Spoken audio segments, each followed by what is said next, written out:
അവസരങ്ങൾക്ക് വേണ്ടിയാണ് വർഗീയത പറയാൻ തുടങ്ങിയത്.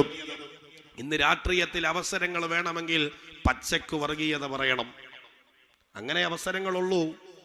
നന്മ ചെയ്യുന്ന, സമൂഹത്തിന് സേവനം ചെയ്യുന്ന ഒരു ആളെ നോക്കിയിട്ട് ആളുകൾ വോട്ട് ചെയ്യുന്നൊരു കാലം പോയി. ഇപ്പൊ പുതിയൊരു കാലമാണ്. പച്ചക്ക് മുസ്ലിം വർഗീയത പറഞ്ഞാൽ മാത്രമേ ഒരു മനുഷ്യന് ഏതെങ്കിലുമൊക്കെ അവസരം ലഭ്യമാകൂ എന്നുള്ളതാണ്. അതല്ലെങ്കിൽ ഫാസിസത്തോട് ചേർന്ന് പ്രവർത്തിക്കുമ്പോൾ അതുവരെ മാന്യതയുടെ മുഖം മൂടി അണിഞ്ഞ മനുഷ്യനാണെങ്കിൽ പോലും അവിടേക്ക് എത്തപ്പെടുന്നതോടുകൂടി ആ മനുഷ്യന്റെ വായിൽ നിന്നും പിന്നെ കടന്നു വരുന്നത് പച്ചക്ക് വർഗീയതയാണ്. മുസ്ലിമിനെയും ഹൈന്ദവനെയും ക്രൈസ്തവനെയും തമ്മിലടിപ്പിച്ച് രാഷ്ട്രീയ ലാഭമുണ്ടാക്കാനുള്ള ഗൂഢശ്രമങ്ങൾ നടന്നു വരുന്ന ഒരു കാലഘട്ടത്തിൽ നമ്മൾ വിവേകശാലികളായി പ്രവർത്തിക്കണം, ബുദ്ധിയോടുകൂടി പ്രവർത്തിക്കണം.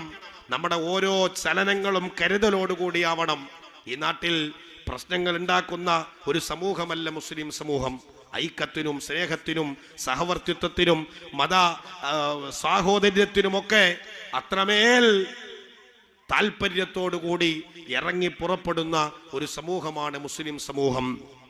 ഈ സമൂഹത്തെ, ഈ രാജ്യത്തിന്റെ ജനങ്ങളുടെ ഒരു വിഭാഗം, ഒരു ന്യൂനപക്ഷത്തിന്റെ മനസ്സിലെങ്കിലും ഈ സമുദായത്തെ മോശമായി വൽക്കരിക്കാനുള്ള ഗൂഢശ്രമങ്ങൾ നടന്നുകൊണ്ടിരിക്കുകയാണ്.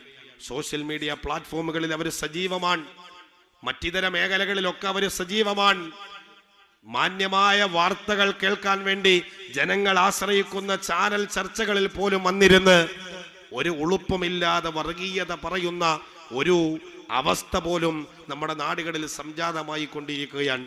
എങ്ങനെയും ഈ സമുദായത്തിന്റെ മുകളിൽ കുതിര കയറണമെന്നുള്ള ചിന്തയല്ലാതെ മറ്റൊരു ചിന്ത അവർക്കില്ല. എന്തിനാണ് നിങ്ങൾ ഇസ്ലാമിനെ ഇങ്ങനെ ഭയക്കുന്നത്?